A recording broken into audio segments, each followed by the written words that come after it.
ژمارەیەک کوڕ و کچی دەرچووی زانکۆ لێرە نمایشی کارەدەستیەکانیان دەکەن. بژێوی ژیانی بەشی زۆری ئەوانەی لێرە کار دەکەن لەسەر پیشە و کارەکەیانە.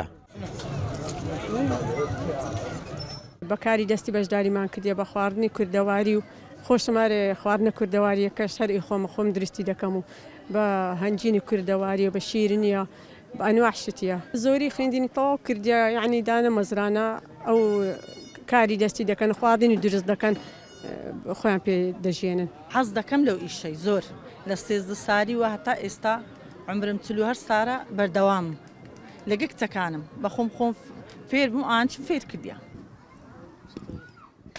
لە هەولێر ساڵانە پێشانگای تایبەت بە کاری دەستی دەکرێتەوە، بەڵام ئەم پێشانگایە لە پاڵ کاری دەستی خواردنی کوردی و بەشێک لە نێریتەکانی کۆمەلگای کوردی تێدا نمایش دەکرێت.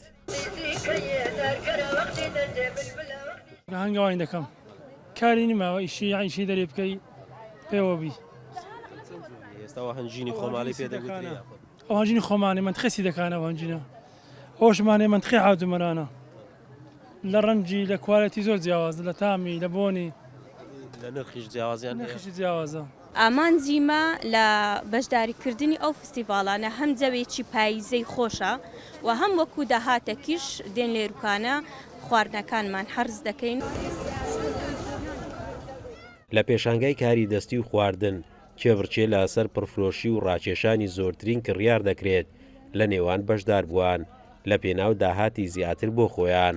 قارەمان زۆهر، کورسات نیوز، هەولێر.